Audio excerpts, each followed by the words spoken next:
사랑하는 나주교회 성도 여러분, 안녕하십니까? 소망의 아침이 시작되었습니다. 이 시간은 코로나19 극복을 위한 아침 기도의 시간입니다. 오늘부터 함께 볼 느헤미야 11장 1절부터 12장 26절까지는 예루살렘 성에 남은 백성들을 정비하는 내용인데요. 함께 축제도 벌이면서 즐거워하면서 정비하는 내용인데요. 이 오늘 본문을 이해하기 위해서는 당시 예루살렘의 상황을 잘 이해해야 합니다. 먼저 느헤미야 11장 1절에서 2절까지 읽겠습니다. 백성의 지도자들은 예루살렘에 거주하였고 그 남은 백성은 제비 뽑아 10분의 1은 거룩한 성 예루살렘에서 거주하게 하고 그 10분의 9는 다른 성읍에 거주하게 하였으며 예루살렘에 거주하기를 자원하는 모든 자를 위하여 백성들이 복을 빌었느니라.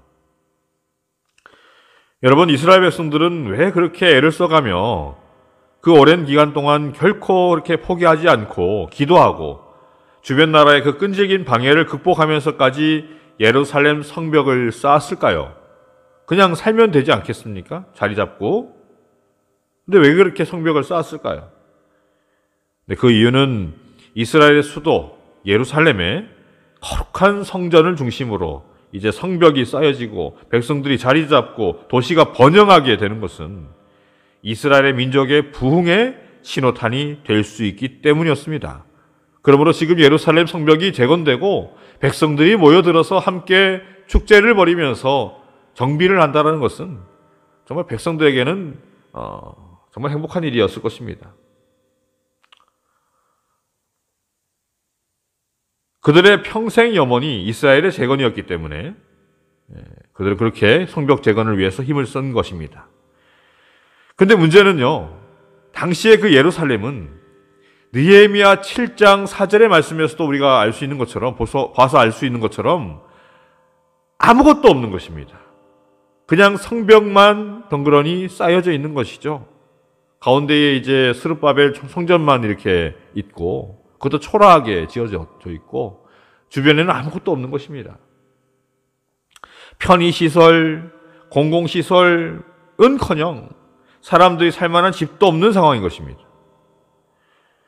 그런 예루살렘 성을 방비하고 지키기 위해서 이제 성에 사는 사람이 반드시 필요했는데 그러한 사람들을 뽑기 위해서 제비 뽑기를 한 것입니다. 우리가 생각하기에 예루살렘 성에 성벽이 쌓여지고 이스라엘 사람이라면 원하는 누구나 다 들어와서 살라라고 하면 좋았을 것 같다. 단지 그냥 단순하게 좋았을 것 같다라는 생각이 들지만 실상은 그 반대였던 것입니다. 어떻게 하면은 저 성에 안 들어가서 살 수 있을까? 백성들은 그렇게 아마 생각을 했을 것입니다. 왜냐하면 아무것도 없는 곳에 집을 지어야 되고요. 성에 필요한 공공시설 구축을 해야 되고 또 뭡니까? 시시탐탐 노리고 있는 그 수많은 적들로부터 성을 지키기까지 했어야 하는 것입니다. 그러한 상황에 누가 이 예루살렘 성에 들어와 살고 싶겠습니까? 자, 그런데 여러분, 그런 가운데 오늘 본문을 보니까 예루살렘 성에 들어와 살겠다라고 자청한 백성들이 있었다라는 것입니다. 저는 이 사실이 참 말씀 준비하면서 귀하게 느껴졌습니다. 그 어렵던 시대에도 예루살렘과 성전을 사모하며 그 고통을 자기 몫으로 감당하며 민족을 위해 자원함으로 그 고통의 예루살렘 행을 결정한 사람들이 참 귀하게 느껴지는 것입니다. 저는 우리나라 일제강점기 때에 그 어렵고 고통스러운 시절에 자신의 이익과 안전을 다 뒤로하고 이 나라와 동포를 위해 헌신하고 싸웠던 그 수많은 독립투사님들을 존경하지 않을 수가 없습니다. 참으로 우리는 영적인 부분에서도 그 독립투사와 같은 결정을 내려야 할 때가 많은 것 같습니다. 여러분, 사람들은 많은 부분에서 개인적인 이익과 안전을 위해서 하나님의 나라를 생각하지 않습니다. 그러나 어떤 사람들은 개인적인 이익은 전혀 고려하지 않고 하나님의 나라를 우선적으로 생각하는 사람들이 있는 것입니다. 오늘 성경은 백성들이 이 사람들을 위해 복을 빌었다고 기록하고 있습니다. 하나님의 일은 스스로 자원하는 사람으로 이루어지는 것입니다. 하나님께서 시키시니까 억지로 하는 것이 아닌 것입니다. 하나님께서 원하시는 일이라면, 하나님의 일이라면 시키지 않아도 자원할 수 있어야 합니다. 당연히 해야 하는 일이라면, 누군가 해야 하는 일이라면 내가 자원해야 하는 것입니다.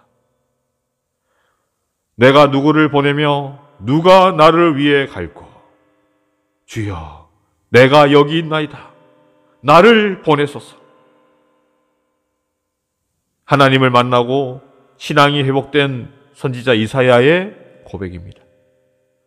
여러분, 참된 신앙은, 참된 회복은 참된 헌신으로 나타나는 것입니다.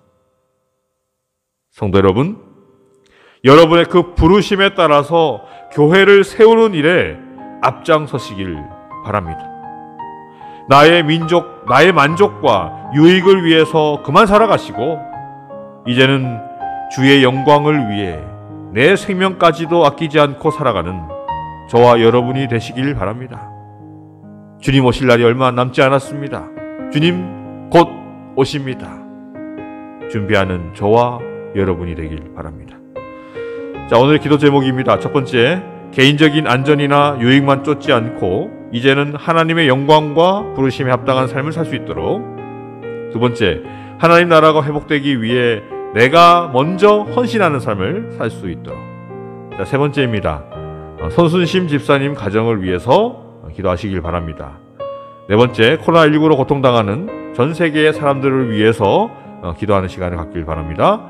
제가 기도하고 개인 기도하시겠습니다. 사랑이 충만하신 우리 주님, 오늘도 살아가게 하시니 감사합니다. 오늘도 헌신하게 하시고 주님의 뜻을 알게 하심으로 주님의 뜻을 이루는 하루가 되게 하여 주시옵소서.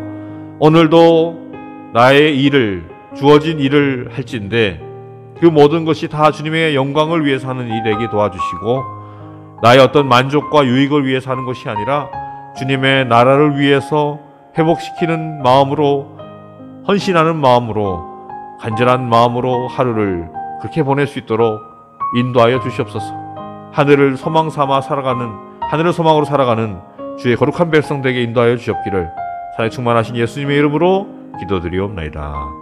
아멘.